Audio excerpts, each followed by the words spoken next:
The film opens with chaos, sirens wailing, distant explosions shaking the city, and terrified screams filling the air. Paul darts through the deserted back alleys, clutching his infant sons to his chest, desperate to escape the apocalyptic nightmare unfolding around him.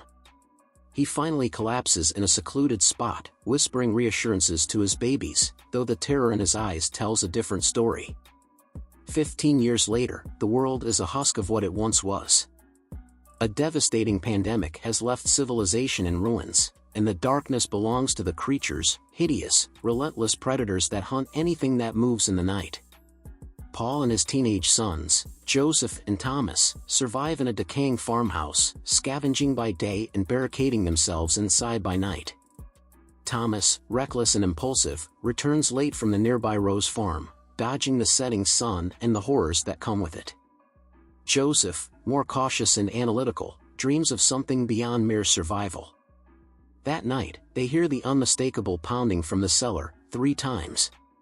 The creatures are testing their defenses again. At dawn, Paul finds deep claw marks raked across the cellar door and knows the house won't hold forever. Joseph unveils his secret project, a battered off-road utility buggy, and Paul teaches him to drive, preparing him for the inevitable escape. He sends his sons out to gather wood to reinforce their defenses, but Thomas, distracted by his feelings for Charlotte Rose, sneaks away to her family's farm. On his way back, Thomas stumbles and plunges into a hidden cave, his head striking rock, leaving him unconscious as the sun dips below the horizon. When Joseph returns home alone, Paul wastes no time. He ventures into the darkness, knowing every second could mean death. He finds Thomas injured, and they take refuge in the cave, but soon, the creatures come. Shifting in the darkness, they slither through unseen crevices, their ragged breathing closing in. Paul strikes a flare, just enough light to see the nightmare about to devour them. Trapped, he makes a split-second decision, detonating a charge that rips through the cavern, taking the creatures with it. The blast crushes the cave, and Paul is left broken and unconscious. Meanwhile, Joseph, alone in the farmhouse, turns predator himself.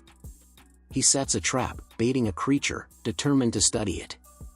By morning, he finds his father and brother, barely clinging to life, and drags them home in the buggy. But Thomas won't let their father die. He insists on taking Paul to the Rose farm, where they might have medicine.